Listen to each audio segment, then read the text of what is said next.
What's up, everybody? So in case you've been living underneath a rock over the past week, you are undoubtedly familiar with this vehicle, the Tesla Cybertruck. So late last week, Tesla announced this new production pickup truck, the highly anticipated all-electric vehicle that's going to be tackling products, the legacy vehicles from Ford, from Chevy, and from Dodge, right? Their F-150, the Chevy Silverado, and the Ram pickup trucks. And certainly it is a definite polarizing vehicle. And I wanted to talk to you for a few minutes today in this video about kind of three takeaways that you can take from this early launch. Over the first couple of days of this product being at least pre-order available, and things that you might be able to do to incorporate those ideas into your own products, launches, and your own business and marketing.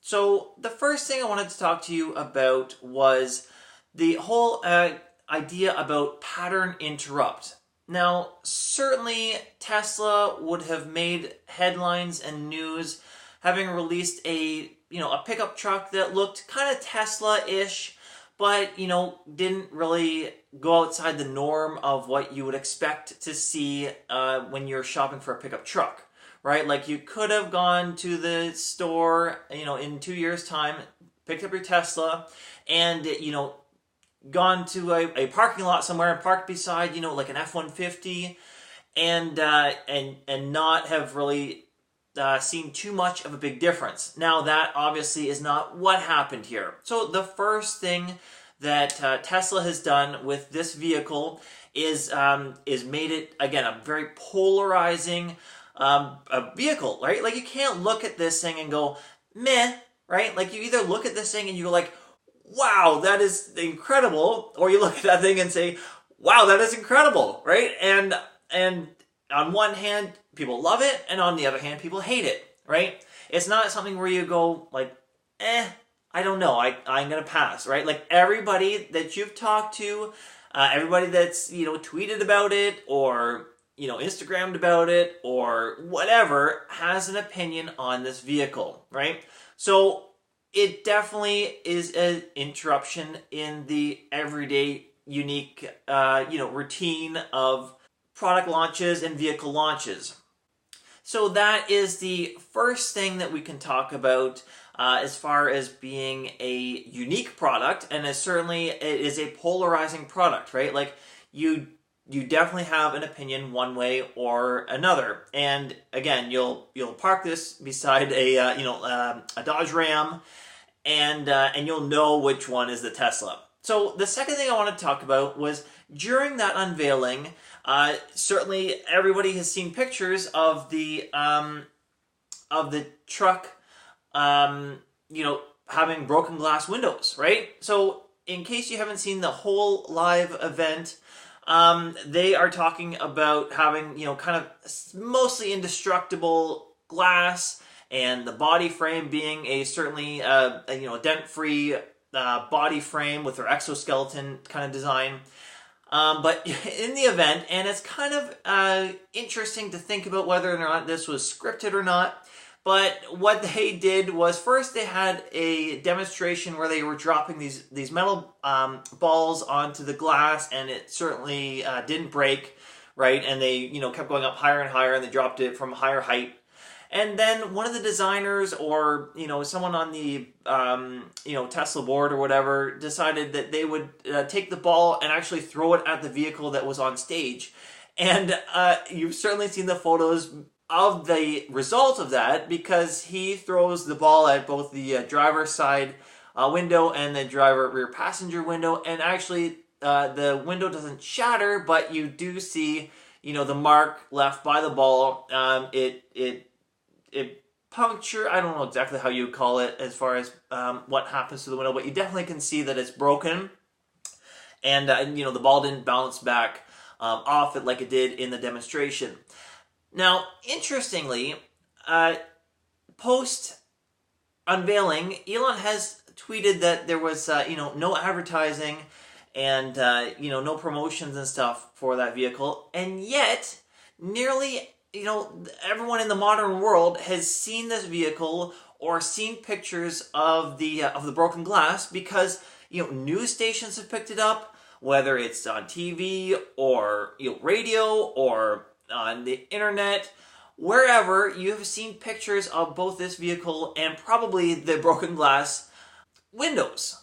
So you have to wonder, again, having zero ad spend, and yet all this promotion and everybody seeing what this product is looking like and having an opinion on it, they are certainly turning heads and making people think about this vehicle. Again, one way or another, you either love it or you hate it. So the third thing I wanted to talk to you about was pre-orders. So Tesla launched their truck, it was on Thursday, November 21st, and by Sunday night, so 3 days later, Elon had tweeted that they had already received over 200,000 pre-orders for this vehicle. So this Tesla launch was a little bit different than other vehicles that they've launched because you can go online and put in a pre-order and reserve your place in the production of the pickup trucks for a fraction of what other Tesla vehicles have been available for. The Model S and the Model 3s were available. I think if you put $1,000 down, you could reserve your place. But this vehicle is available for a very modest $100. So you can go online right now, and I am on the order page here. You can see it. And I can put down an order. Actually, in Canada, I have to put down $150. But in the US and the UK, and I checked a few other places, you put down $100 or, pounds or whatever you are. And you can get an order confirmation and get your order in line for when the product actually releases. So, first thing about that is they are getting a large cash, on-hand cash available for this product. And second, with they can see what kind of initial demand they'll have for this vehicle. Now, I am actually recording this on the Tuesday following the launch, and I am positive, I haven't checked yet today, but I am almost sure they've hit over 250,000 pre-orders for this vehicle. And even though Tesla is they are 2 years out from production, they are able to gauge demand already, right? So they can see, having, shown people what this product is, they've demonstrated a few things, on stage. And if you've checked YouTube and stuff, there are tons of videos about, people getting rides in the Cybertruck after the media event and stuff like that. But again, being almost 2 years out, they're able to see what kind of demand this truck is going to have, and it's really going to only increase. The other thing that I wanted to talk to you about was the pricing, because you look at this vehicle and it's spaceship-like qualities, and you kind of think, like, is this going to be made for the average person to be able to afford? And the short answer there is yes. The base model is going to be available for just under $40,000. And there are going to be I'm sure some electric vehicle incentives still going to be available at time of purchase to bring that price a little bit further reduced, depending on where you are, I guess. But it's really unique to see, so far, even being a polarizing vehicle, looking vehicle, what the demand and the anticipated orders are going to look like for this vehicle, again, in 2 years' time, right? Like, this vehicle isn't going to be launching in 2020. It's going to be starting production in late 2021, and the tri-motor option, which is the fastest with the largest range, isn't going to be available until 2022. So we're still like 2.5 years away from driving the top range model, and yet they're going to have probably well over 1 million pre-orders by the time this vehicle is going to be available. So going back to my initial thoughts on pattern interrupt, because earlier in the week, Ford also had a pretty big electric vehicle launch. And they launched their new full electric Mustang Mach E. And if you look around, no one's really talking about that Ford vehicle, even though it is actually a very monumental vehicle for the Blue Oval Company to be launching. You know, it's the first, legacy car maker's real attack, I guess, or, try and bite the some of that electric vehicle market share out of companies like Tesla. And yet people look at that vehicle, and I have to say, I kind of like the looks of the vehicle, but when you compare it to what's out there, you're just like, meh, right?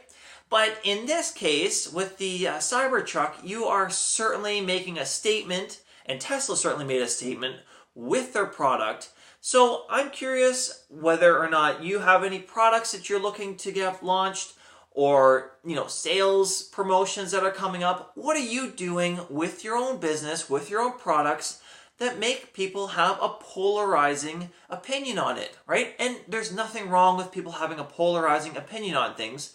The last thing you want to have people do is look at your product, look at your sales, look at your business, and go, meh, right? Because when they go, meh, like nothing happens for you. When they have polarizing opinions, people buy. So to wrap up, I didn't want to make this video about my pre-order of the Tesla Cybertruck, but maybe some thoughts and get your mind thinking about what kind of things you can do with your own marketing, with your own product launches, what kind of things you can do to have a pattern interrupt be involved with your own product marketing and advertising. So I hope that you like this video. Give it a thumbs up. I would very much appreciate that. And if you would also like to hit that subscribe notification button below and the bell notification button below, you'll be notified when I launch a new video. And I'm certainly looking forward to continuing making videos for YouTube and talking about anything, really. But anyway, thank you for tuning in, and until next time, see ya.